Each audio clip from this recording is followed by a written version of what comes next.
La veille des élections cruciales en RDC, les candidats sont au centre des attentions. Parmi ceux qui doivent affronter Félix Tshisekedi, Moïse Katumbi, richissime ancien gouverneur du Katanga, capte les attentions.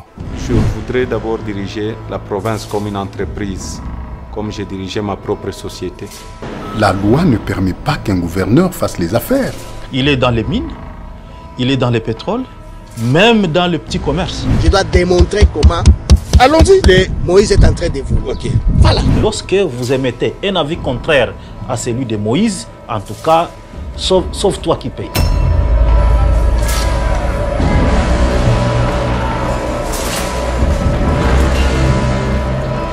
Moïse Katumbi, je connais ses méthodes. C'est ça le grand problème. Moi, je connais comment il opère. Il ne veut pas répondre par la violence, surtout à une critique politique verbale. On répond à l'argument par l'argument.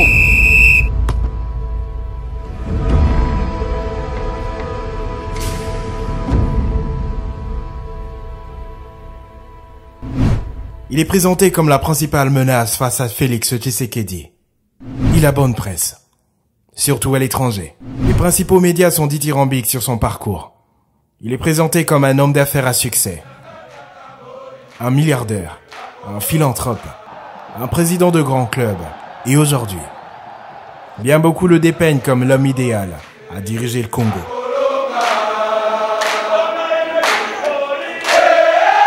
Poser seulement la question aux sociétés minières, poser la question aux sociétés de transport, poser la question aux hôteliers. Mais tous ces gens-là vous diront que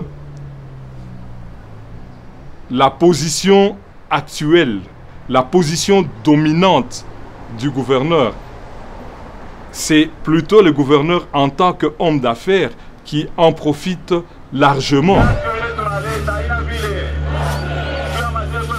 Cependant, loin de cette épaisse couche de brouillard communicationnel, qui est vraiment Moïse Katumbi, d'où vient-il? Quel est son vrai parcours? Son bilan en tant que gouverneur? Comment s'est-il si enrichi? VAR électoral vous embarque dans une série inédite, aux multiples révélations, pour répondre à toutes ces questions.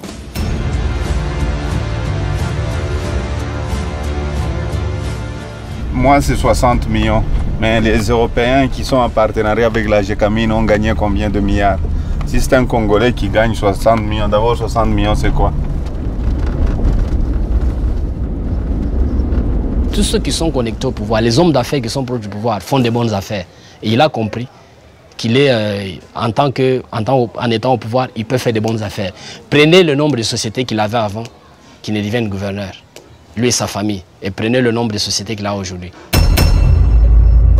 Pour raconter une histoire, il faut trouver un narrateur, quelqu'un qui connaît les faits et qui puisse les raconter. Alors qu'aucune source viable aujourd'hui ne daigne témoigner de Moïse Katumbi sans être affecté par les dualités politiques, VAR électoral a remonté le temps pour trouver un narrateur idéal, des faits prouvés et des histoires qui ont bien souvent été enterrées à coups de publicité politique et par le temps qui engendre l'oubli. Monsieur Moïse Katumbi, il détourne de l'argent de l'État.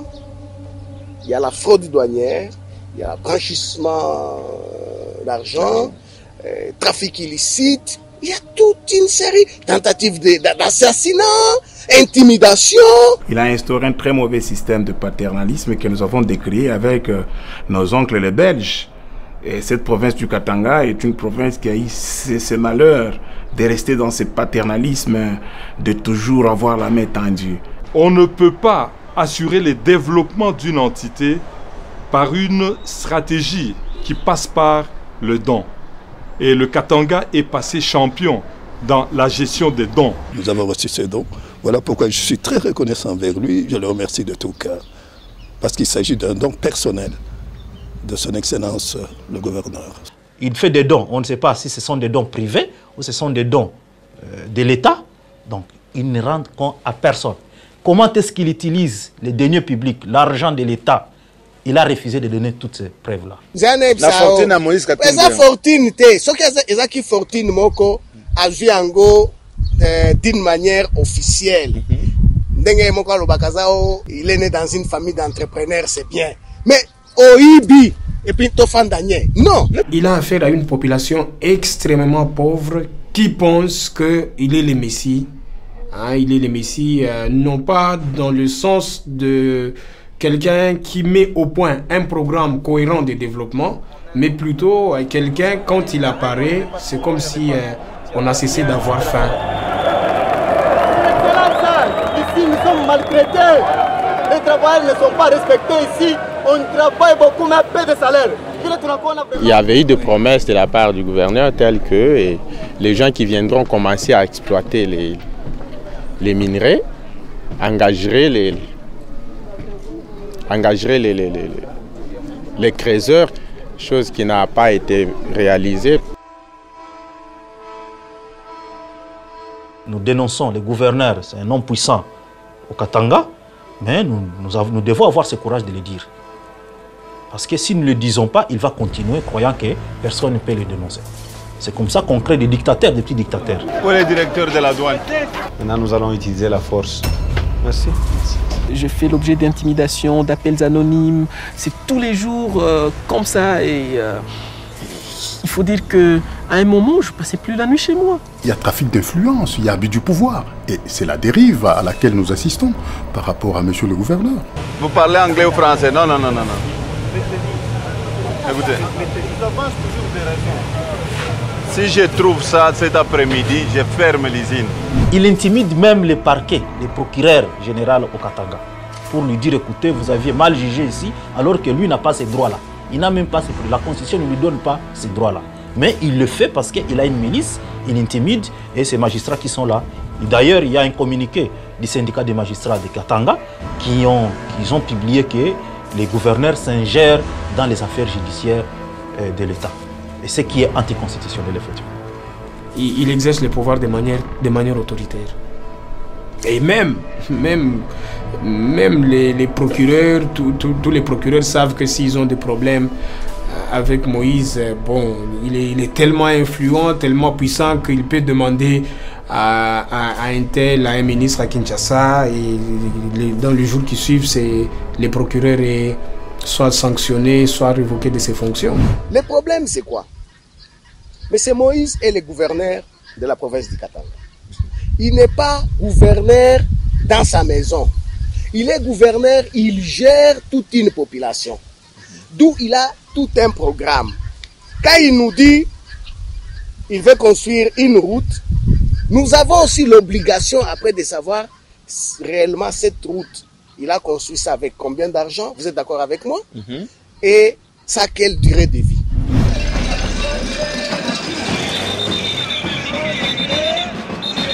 Moïse Katumbi a voulu faire une démonstration de force aujourd'hui pour faire le bilan.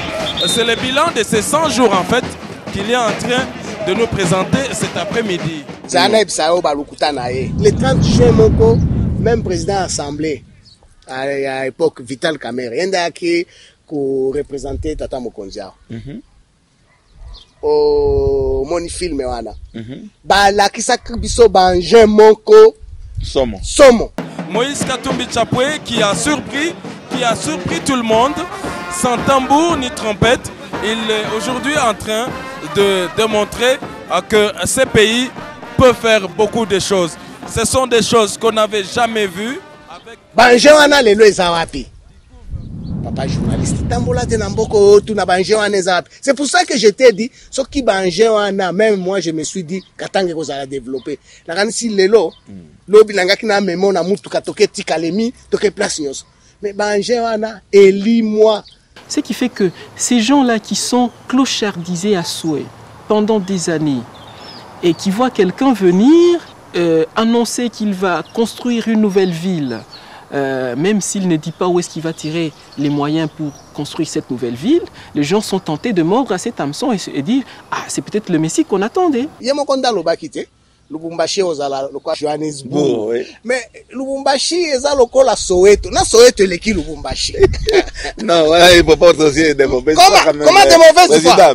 Et c'est la vérité. Non, c'est ça le problème. Vous ne voulez pas babande sabino vérité. Quand on vous dit la vérité, vous moniquez. Non. Yebisanga lelo soko ke na Soweto. J'étais à Nazaki na Soweto il y a 8 mois. On compare à Lubumbashi. Tika, papa. Tika. Banzela Soweto comparant à Lubumbashi. Pour moi, c'est un délinquant, c'est un criminel. Vous comprenez? Ça, c'est pas une injure, monsieur. Un délinquant, c'est même dans le code judiciaire. Comment tu vas me dire que c'est insulte, injure? Non, j'essaie de me renseigner. C'est vous le juriste. Hein? Oui, non. Ils ont la côte. Nabar, j'appelle quelqu'un un délinquant, il est délinquant. Moi, je l'ai dit. Président, moi, je me sens à l'aise. Je vous dis, je me sens à l'aise. Babilo Kanana Lobby, je me sens à l'aise. Et la population, et Sengelibae, Baleloke, ce que notre gouverneur fait, nous ne sommes pas d'accord. Notre narrateur est né le 26 octobre 1965 à Kolwezi. Avocat. Bâtonnier du barreau de Lubumbashi pendant plusieurs années. Le mot bâtonnier, ça va me suivre jusqu'à ma mort. C'est-à-dire, une fois que je deviens bâtonnier, ça demeure, ça reste. Militant des droits de l'homme et ancien ministre national des Affaires sociales et de l'Action humanitaire de novembre 2007 à octobre 2008, Jean-Claude Muyambo est propriétaire terrien. Homme des médias, avec ses chaînes Joa TV et Joa FM, est homme politique. Petit-fils d'un ingénieur néerlandais, Muyambo a fait son droit à l'université de Lubumbashi. Directeur adjoint, puis directeur du Centre des droits de l'homme et du droit humanitaire CDH de Lubumbashi de 1995 à 1997. Il a dirigé une mission d'observation lors de la présidentielle en Zambie, fin 1996. Quand j'ai travaillé pour l'ONGD CDH, j'ai été formé et j'ai travaillé pendant 5 ans. Et pendant les 5 ans, quand j'ai donné une information, c'était avec des preuves. Aujourd'hui, cet homme qui a passé plusieurs années en prison pour son activisme politique contre Joseph Kabila, toutefois, dans les années 2012, l'homme était à couteau tiré avec l'ancien gouverneur du Katanga, se lançant alors dans une série de révélations inédites sur le parcours et le bilan de ce dernier à la tête de la province du Katanga alors unifiée.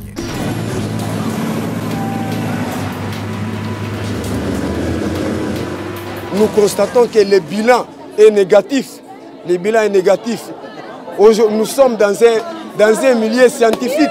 Voilà, nous étudions dans de mauvaises conditions, dans des conditions lamentables. Laissez-le partir. Ce qu'elle a fait, nous disons seulement merci. Il ne faut pas encore des cris de pétition, comme on vient de le dire par les autres ici. Non, il faut faire des pétitions pour qu'il reste au pouvoir. C'est illogique. Quelqu'un veut démissionner, laissez-le démissionner, c'est normal. Pourquoi vous cassez les nerfs pour dire non, il faut qu'il reste, il faut. Non, c'est pas normal. Et pour continuer l'histoire, pour ce jour, tu es venu au Betanga interview, puisque j'ai dénoncé un plus grand mafieux en Afrique. C'est lui. Sans preuve. Comment sans preuve? Pas preuve en Goyo.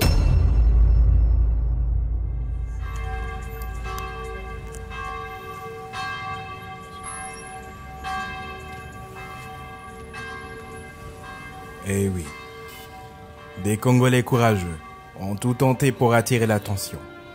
Mais hélas, le Congo a souvent fait la sourde oreille.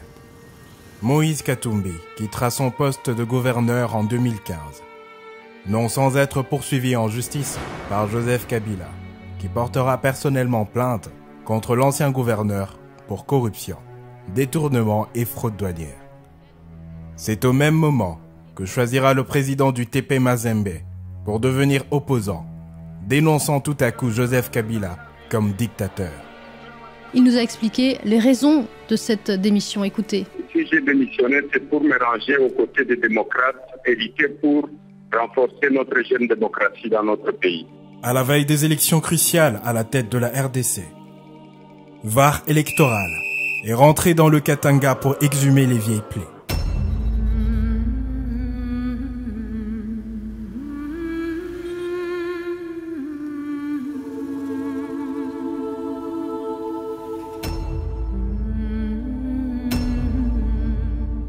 D'autres voix s'élèvent pour rappeler les cadavres jonchés dans le placard de l'ancien gouverneur. Moi, je ne suis pas là pour dire du mensonge. Quand les autres disent que l'ancien gouverneur a construit des écoles, mais ce ne sont pas transparents. Comme ici, à Kashobwe.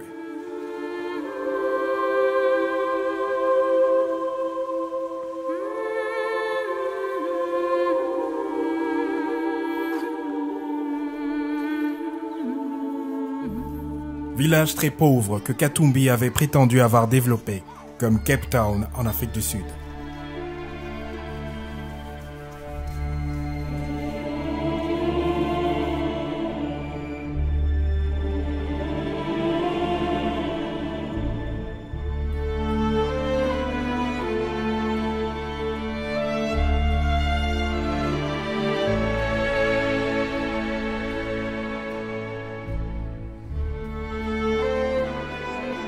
C'était triste de constater qu'il n'y avait qu'un espace là où le maman s'accouchait et à côté de cet espace, il y avait une salle d'hospitalisation.